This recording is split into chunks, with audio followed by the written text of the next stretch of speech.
Mary Chiwenga asenda message kuvana vake through a song achishandisa zvakare platform yeZimai ati better audze vana vake zviri pamoyo pake nekuti nguva chinhu chisiri maoko emunhu. Welcome back to your channel. Please don't forget to like and subscribe. So Mary ati iye ndibaba rudziko vanorambidza amai kuona vana vavo. Vataura zvakare vakati chero ivo mistress vakazogona kupinda mumba huru vanodareiko ndipawo access kuvana vangu. Vataura vakati kuvana ini ndinokudai Christian nevamwe vako dzidzai kuziva kuti mai venyu vakapinda mucircumstance iyi kusiri kuda kwavo. Vataura zvakawanda ndokubva vati ivo general ndivo vakakanganisa upenyu hwamama pamusana peinfluence yaibva around them. So vataura zvakare vachiudza vana kuti yes, in as much as you feel loved kumba kwamuri ikoko munofanira kuziva kuti baba venyu ava ndivo vakandisvitsa pandiri kudimburwa kwese kwandiri kuita uku zviri kubva kumunhu iyeye anoita kunge anokudai. Anogokudai seiko iye asingadi inini amai venyu. The song is like 4 minutes pamwe chete ne mashoko ake. The problem is it is a soundtrack, so atigone kuisa pano pamusana pe copyright.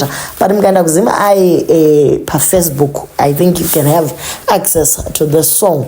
Manetizens anakufara zvikuru nezvaitwa na Mary vari kuti kana iwewe une message to your children and you want to tell them that you love them so much and you miss them nekuti ataura kati I love you my children so much, denda wana chance yekuti just to hug you and tell you how much I love you ndo chete chandokunamatira.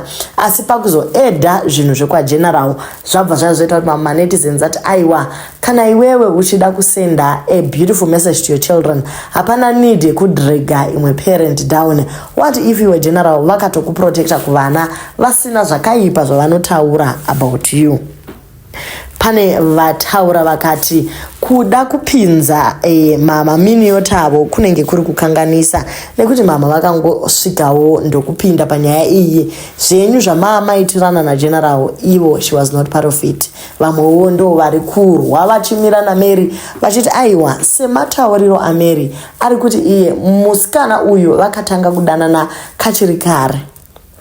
Ndiye munhu aiita kuti Mary agara achichema nekuti baba vanga vasiri kufamba negwara rakanaka kureva kuti papa ne relationship before she got married.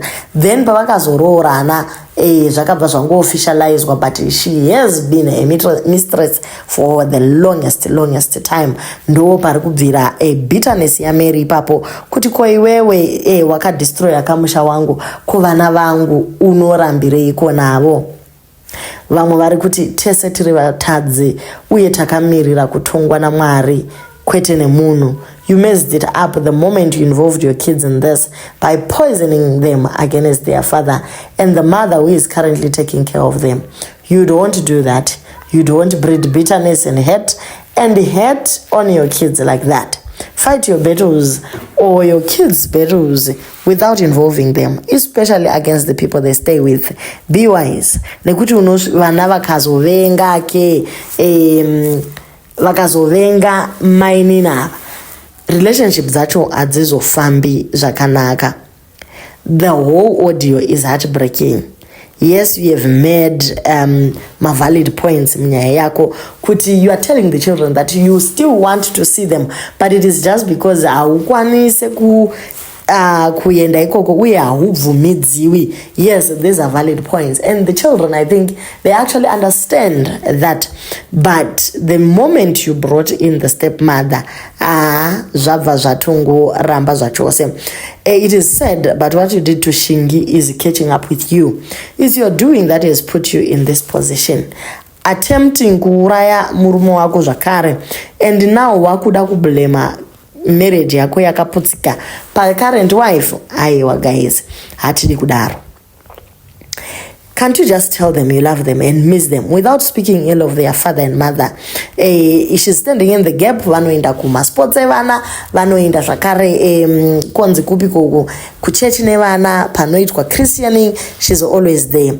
And unofanira kutotenda nekuti vana ava vangu vakabviswa papublic eye totally. She's actually very wise kuti anopota achitokanda mapicture anavo vachijima vese vachita zvino kuitira kuti iwewe at least ungoonawo face dzevana vako. But iwewe ka the toxicity you bring ndiyo ichaita kuti mainini vapedzisire vangoitawo bhita nekutoona kuti aiwa kwendofirei vana vacho havasi vangu, vopedzisira vokonewa kuvabata zvakanaka. We understand the pain ekusaona vana, but zvekuzotaurisa kuti she doesn't love you, mukadzi yeya muri kugara naye, she destroyed my marriage. Aiwa guys, hatirege kudaro. Imimi mainini problem ndeyekuti mune short memory. You destroyed Jocelyne's marriage kuna Constantino. Zvino kana zvakuita catch up with you, morwadziwa here. Anditi distraction after distraction. Iwo zvezvichingotungana zvichinda zvakadaro. So aya manetizens ese ari kutaura point dzavo vakati henziyo tainzwa tayanzwa kuti uri kuda kuona vana vako, asi pakuzoudza vana kuti musanyanyise kurelaxa kumba ikoko nekuti mainini ivavo havambokudii ndivo vakandibvisa ipapo. Aiwa, ngatiregei kudaro. Kana Mwari chaivo vanoti kunyangwe zvitadzo zvako zvakatsvuka seropa ndozvichenesa semazai echando. Hatirambi kuti Mary akatadza, asi general vedu weka havaziva zvinyanya here zvinenge too much.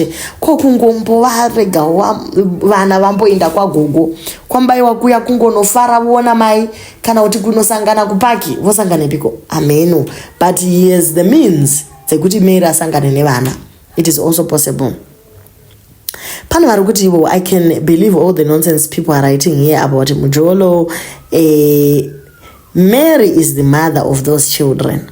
And to celebrate a woman who upgrades from mistress to wife and begin to act like a mother when she can't let kids see their mother who's alive.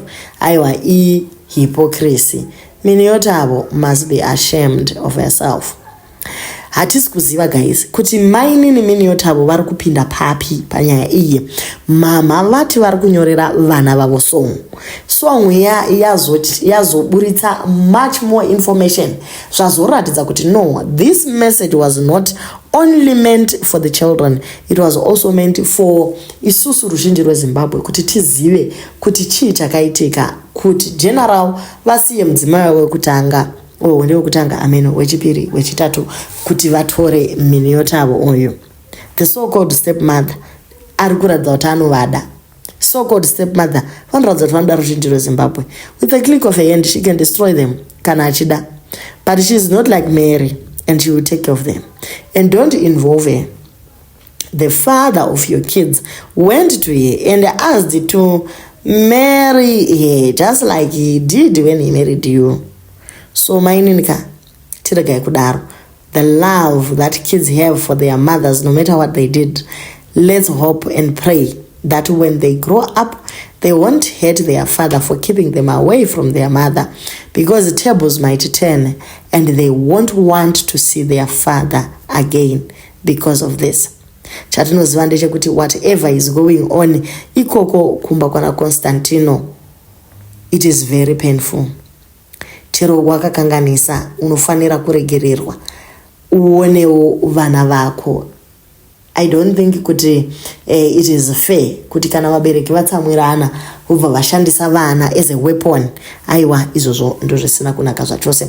So guys, vamwe vari kuti iwewe Mary dai wagona waita a public apology, wareurura zvipere, wadana Constantino moenda behind closed doors, moregera kuramba muchidregana kumakotsi, muchidimburana maoko, muchidini, wangotaura zviri pamwoyo pako, ukumbira ruregerero nekuna mainini vacho. Chero uchiziva ndo vakatadza, kumbira uri iwe, just for the sake of your kids, because ukaramba uchita pride, aiwa vana ava uchaita vekudrowa kana kutozuma pamapicture ipapa. Nyaya yekusenda message, yes it is very painful. Kusenda message through songs and all, yes it works, but aiwa dei mambomira kudaro pampacho zviri nani, uite humble, ungopedzisira uonawo vana vako. Do leave your comments on what you think about nyaya yedu ya Mary.